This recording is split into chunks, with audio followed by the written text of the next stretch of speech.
Out of the Bluegrass State has come some of the best racers of all time. Well, it's the best dirt late model racers that have come here to compete for $50,000. Points? Absolutely. Excitement? You're going to get it. The fans are jacked up. The racers are ready to rock the house, and it's all next.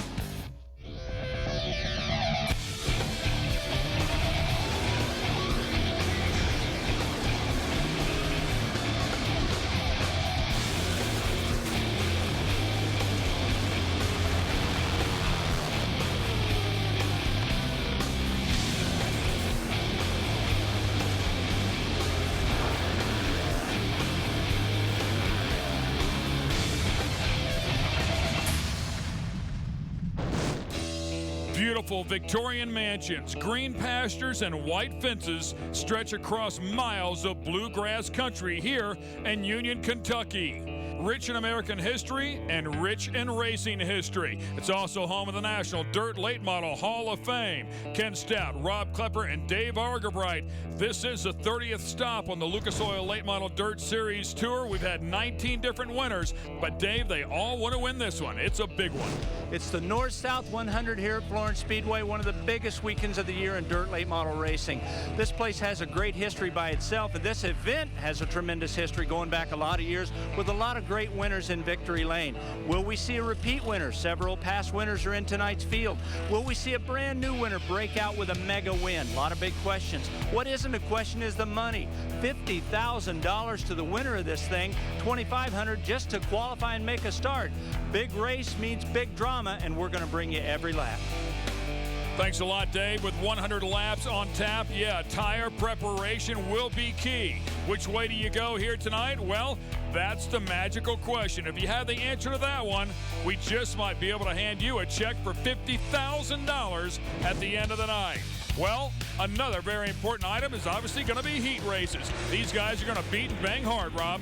6 heat races, 12 laps in distance, top 3 to the show as we had some trouble down on lap number 1 of heat number 1. A handful of cars getting together. Joe Arms in the 77 was on the pole, but we see Wayne Chin involved, Justin Ratliff, also Jesse Lane, the 33-point leader here at Florence, the 10G of Brandon Green. As we got back underway, Joe Arms, your pole sitter, having to try and fend off your current point leader. Scott Bloomquist with the 0 car, obviously also set fast time for the evening, so on his game. Joe Arms managing to stay in front of one of the best, though, so far. Yeah, Tim McCready in car number 39 would pick up that third and final transfer spot, so Joe Arms, Scott Bloomquist, and T-Mac would move on to the big A-main here tonight.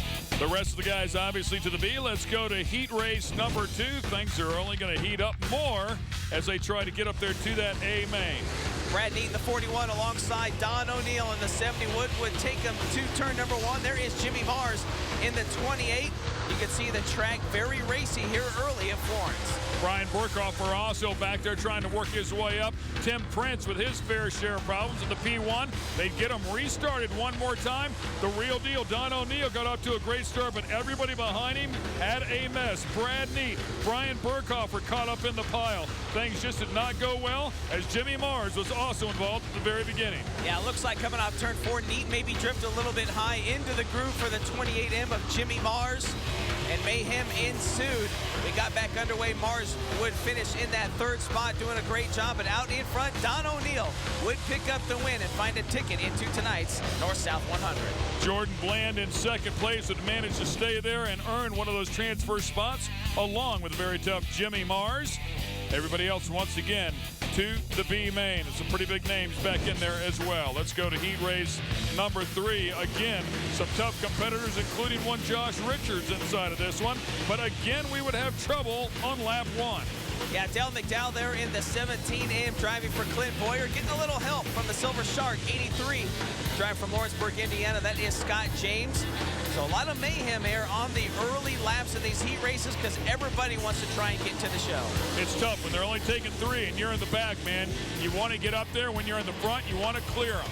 Speaking of being in front, that is R.J. Conley. Then the battle for second between Dale McDowell and Dustin Neat. Of course, they're battling right behind them as well for the transfer spot, but it was about to get ugly. Yeah, Eddie Carrier Jr. in the 28 gets into the rear bumper of McDowell. He goes around, and he'll collect the 23 of John Blankenship. We'll take another look at it here, and Yeah, it looks like McDowell getting some help. Eddie Carrier Jr. will continue. Scott James takes a scenic route, comes to a stop, almost turns it over. Roughing it up here early. Then it was Kid Rocket in the #1 car, Josh Richards, who takes over second place from Dustin Neat. Obviously, that would get him into the show. Then we go back to our leader, R.J. Conley, who had checked out, followed by Josh Richards and Dustin Neat. As you take a look at the top 3 once again.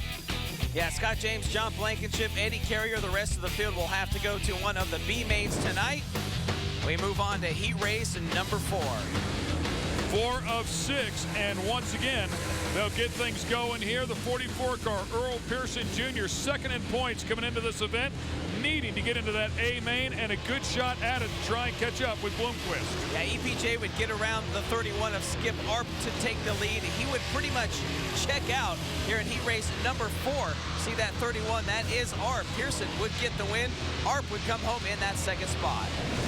R&L Carrier's results for heat race number 4, Earl Pearson Jr., Skip Arp, and then Daryl Lanigan rounds out the top 3. Wendell Wallace, Ray Cook.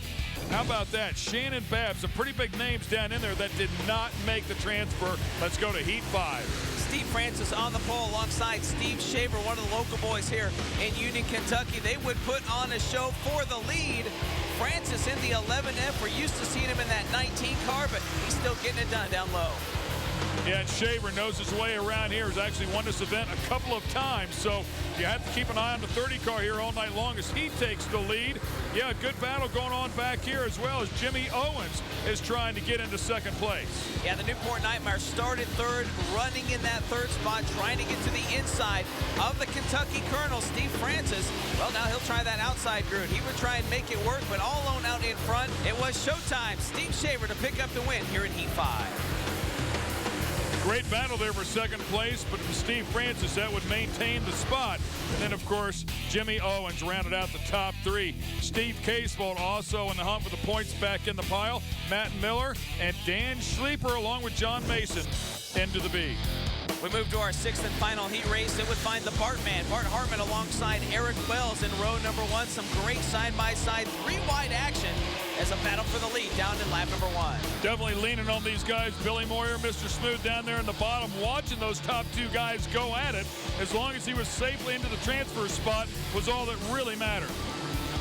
Eric Wells would take the lead on the 75 of Bart Hartman. Again, Billy Moyer in that 21 runs in that 3rd spot. Now Hartman having to worry about Mr. Smooth.